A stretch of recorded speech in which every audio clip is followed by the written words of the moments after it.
नमस्कार, मैं doctor Prachi Kulkarni, fertility specialist 49 fertility centre Banjara hills. आज हम बात करेंगे कि वंध्यत्व के डायग्नोसिस के लिए या निदान के लिए हम कौन से टेस्ट करते हैं। इनफर्टिलिटी का डायग्नोसिस करने के लिए कौन से टेस्ट करते हैं। तो जो हम लोग टेस्ट करते हैं उनमें दोनों के टेस्ट एक साथ होना ज़रूरी है। जैसे कि हस्बैंड और वाइफ कपल के दोनों के टेस्ट एक ही समय पे होना ज़रूरी है, ताकि हमें पता चले कि एग्जैक्ट रीज़न क्या है। तो वाइफ के जो टेस्ट होते हैं उसमें ब्लड टेस्ट होते हैं, और सबसे महत्वपूर्ण टेस्ट जो होता है वो अल्ट्रासाउंड होता है। पेल्विक अल्ट्रासाउंड मतलब सोनोग्राफी, जिसमें हम यूट्रस, ओवरीज, यूट्रस की परत, ये सारी चीज़ें अच्छे से देख पाते हैं।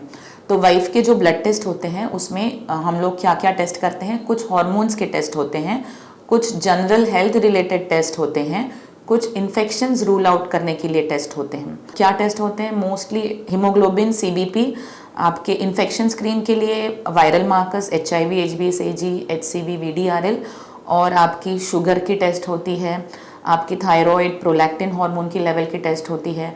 सबसे इम्पॉर्टेंट और एक ब्लड टेस्ट होती है जो एग रिजर्व पता करने के लिए होती है, जिसमें कुछ हार्मोन के टेस्ट रहते हैं, जो कि AMH नाम का एक हार्मोन है, एंटी मुलेरियन हार्मोन। ये टेस्ट कराना सबसे ज़्यादा ज़रूरी है। काफ़ी बार ये देखा गया है कि इरेगुलर पीरियड्स है और वज़न ज़्यादा है, तो ये समझा जाता है कि पॉलीसिस्टिक ओवरी है, इसलिए पीरियड्स इरेगुलर है। इलाज करने के बगैर क्या होता है, काफ़ी बार पॉलीसिस्टिक ओवरी है, ठीक है, वज़न कम करने के बाद ठीक हो जाएगा, ये सोच के काफ़ी समय बर्बाद होता है, और बाद में पता चलता है कि असल में ये पॉलीसिस्टिक ओवरी नहीं था, बल्कि उनका एग रिजर्व कम था, लेकिन AMH की जांच नहीं की गई, इसलिए ये पता ही नहीं चला कि इनका AMH कम होने के वजह से इनको पीरियड्स इरेगुलर आ रहे हैं। तो ये अजम्पशंस जो होते हैं कि अगर पीरियड इरेगुलर है और वज़न ज़्यादा है तो पॉलीसिस्टिक ओवरी ही होगा, ये गलत चीज़ है। तो ज़रूरी है कि हम सही तरीके से टेस्ट करके पता करें कि असल में रीज़न क्या है।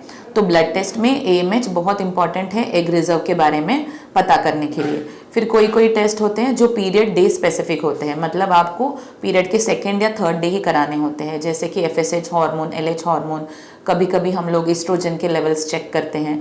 तो ये सारे टेस्ट होते हैं महिलाओं में। फिर महिलाओं में सबसे इम्पॉर्टेंट है सोनोग्राफी, जो कि पेल्विक अल्ट्रासाउंड। तो पेल्विक अल्ट्रासाउंड हम जो करते हैं ये ट्रांस वजाइनल रूट से, मतलब इंटरनल सोनोग्राफी होता है। काफ़ी बार हम देखते हैं पेशेंट्स रिपोर्ट लेके आते हैं जो ऊपर से, यानी कि पेट से किए हुए सोनोग्राफी होते हैं। तो पेट से किए हुए सोनोग्राफी में हमें हो सकता है कुछ जानकारी अच्छे से ना मिले, क्योंकि जब हम लोग इंटरनल सोनोग्राफी करते हैं तब ये ऑर्गन्स जो है, यूट्रस है और आपके ट्यूब्स है और आपके ओवरीज है, वो जो है वो प्रोब के, सोनोग्राफी के प्रोब्स के नज़दीक होते हैं, तो बहुत अच्छे से दिखाई देता है। तो जो भी चीज़ें हो सकता है हम अब्डोमिनल स्कैन पे मिस करें, वो हम ट्रांस वजाइनल स्कैन पे बहुत अच्छे से पकड़ ले पाते हैं। तो हमें पता चल सकता है कि कुछ ऐसी चीज़ है जैसे कि एंडोमेट्रियल पॉलिप हो, जो कि मस्से जैसी ग्रोथ है यूट्रस के लाइनिंग के अंदर, या कोई सब म्यूकस फाइब्रॉइड हो जो गर्भाशय के अंदर फाइब्रॉइड की गांठ बढ़ रही है, या हाइड्रोसाल्पिंग्स हो जैसे कि ट्यूब में पानी भर गया हो। तो ये सारी चीज़ें हमें ट्रांस वजाइनल इंटरनल सोनोग्राफी पे बहुत अच्छे से मालूम पड़ती है। और हमें 3D अल्ट्रासाउंड, यानी कि गर्भाशय की 3D इमेज बना के कि उसके अंदर की जगह जो है वो सही है कि नहीं, ये भी हमें ट्रांस वजाइनल यानी कि अंदर से जो हम लोग सोनोग्राफी करते हैं उसमें मालूम पड़ती है। तो ये टेस्ट ज़रूरी है फीमेल्स में पता करने के लिए कि इनफर्टिलिटी के रीज़न क्या है। फिर और एक टेस्ट होता है जो ट्यूब का पता करने के लिए होता है। फलोपियन ट्यूब्स जो होते हैं वो ओपन है कि नहीं, वो देखने के लिए, जो हो सकता है या तो सोनोग्राफी पे, जिसे हम कहते हैं सलाइन इन्फ्यूजन सोनोग्राफी, उस पे मालूम पड़े, या फिर हो सकता है एक टाइप का एक्सरे होता है जिसमें यूट्रस के अंदर डाई पुश करके एक्सरे का फिल्म लिया जाता है, जिसे HSG कहते हैं। तो ये जो टेस्ट है HSG या सलाइन सल्पिंगोग्राफी, ये टेस्ट हमें ट्यूब्स के बारे में जानकारी देगा। तो ब्लड टेस्ट, सोनोग्राफी और ट्यूब टेस्ट, ये टेस्ट इंपॉर्टेंट है महिलाओं के लिए। और अब हम देखेंगे पुरुषों के लिए क्या टेस्ट इंपॉर्टेंट है। तो पुरुषों के लिए सबसे इम्पॉर्टेंट है वीर्य परीक्षा, यानी कि सेमेन एनालिसिस। सेमेन एनालिसिस भी सही तरीके से आपको सैंपल देना है। सही जगह पे देना है, जैसे कि कोई फर्टिलिटी क्लिनिक हो जहाँ पे मैन्युअली एंड्रोलॉजिस्ट खुद चेक करें कि आपका स्लाइड में स्पर्म्स कैसे दिख रहे हैं। तो जो सेमेन एनालिसिस होता है उसके लिए हम कहते हैं कि 3 से 5 दिन का गैप रख के आपको सैंपल देना है। अगर गैप सही नहीं है तो भी इस रिपोर्ट में कुछ खराब चीज़ें आ सकती है, जैसे कि अगर बहुत लंबी गैप है तो डेड स्पर्म्स का परसेंटेज बढ़ सकता है या मोटिलिटी अफेक्ट हो सकती है। अगर आपकी गैप बहुत कम है तो हो सकता है काउंट पे असर पड़े। तो ये गैप सही से रख के सही तरीके से सेमेन एनालिसिस की टेस्ट आपको फर्टिलिटी सेंटर से करानी है। और क्या ज़रूरी है उसमें हम लोग जो देखते हैं वो सारी चीज़ें, कि आपका जो सेमेन का रिपोर्ट है वो कंप्लीट रिपोर्ट ज़रूरी है, कि उसमें अपीयरेंस कैसा है, वॉल्यूम कितना है, उसमें फ्रक्टोज है कि नहीं है, आपका वीर्य कणों की मात्रा क्या है, यानी कि काउंट क्या है, स्पर्म काउंट क्या है, मोटिलिटी के ग्रेडिंग्स होते हैं तो कौन से ग्रेड की मोटिलिटी कितनी है। और उसके बाद में देखते हैं मॉर्फोलॉजी, यानी कि हर एक स्पर्म का स्ट्रक्चर कैसा है, कितने मॉर्फोलॉजिकली नॉर्मल स्पर्म्स है।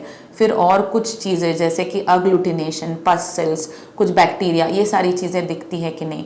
तो काफ़ी बार हम लोग देखते हैं कि लोग कोई भी लैब से रिपोर्ट करवा देते हैं जिसमें ये सारे डिटेल्स नहीं होते, बहुत सारी चीज़ें मिसिंग होती है।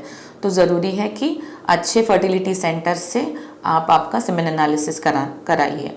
दूसरे क्या टेस्ट होते हैं, तो पुरुषों के लिए भी ब्लड टेस्ट होते हैं, वही सेम टेस्ट जो हम लोग महिलाओं में करते हैं, कि आपका जनरल हेल्थ कैसा है, हीमोग्लोबिन, सीबीपी वगैरह कैसा है, आपको शुगर है क्या, थायराइड, प्रोलैक्टिन, ये हार्मोन की लेवल्स कैसी है, कोई इन्फेक्शंस नहीं है जो सेक्सुअली ट्रांसमिट हो सकते हैं आपको अपने वाइफ से या वाइफ को आपसे या फिर आप दोनों से बच्चे को। तो ये ज़रूरी है कि इन्फेक्शन स्क्रीन किया जाए। उसके बाद फिर पुरुषों में क्या टेस्ट हो सकती है, अगर समझो कि सेमेन एनालिसिस में कुछ खराबी आए तो एक्स्ट्रा टेस्ट जो होते हैं वो हम डिस्कस करके जो कपल को जो ज़रूरी है उस हिसाब से गाइड करते हैं। तो उसमें टेस्ट होते हैं काफ़ी बार colour Doppler of the scrotum, मतलब उस जगह का अल्ट्रासोनोग्राफी जिसमें हमें टेस्टिस का वॉल्यूम पता चले, वेरिकोसिल है या नहीं है वो पता चले, तो वो सिलेक्टेड पेशेंट्स में हम लोग एडवाइस करते हैं। फिर उसके बाद जा कर के कुछ और हार्मोनल इवैल्यूएशन भी पुरुषों में भी होता है, अगर सेमेन रिपोर्ट अबनॉर्मल है तो उसमें हम लोग testosterone level, estradiol level, prolactin level, ये और थायराइड लेवल, ये सारे हार्मोन्स की लेवल्स चेक करते हैं। तो हर एक कपल के इनिशियल रिपोर्ट्स पे या इवैल्यूएशन पे डिपेंड करता है कि आगे हमें और कोई टेस्ट करनी है, कि ये रिपोर्ट्स इनफ है बताने के लिए कि आपको किस प्रकार से इलाज करने से फ़ायदा होगा। तो ये थे पुरुषों के लिए टेस्ट और महिलाओं के लिए टेस्ट। तो जब भी कोई कपल 1 साल से ट्राई कर रहा है नेचुरली और प्रेगनेंसी नहीं आ रहा है, तो आपको अच्छे फर्टिलिटी सेंटर पे जाके सलाह लेकर के आप दोनों के जांच एक साथ कराने चाहिए। तो आपको आपके रिपोर्ट्स के अनुसार आगे के लिए हम लोग गाइड कर सकते हैं। धन्यवाद।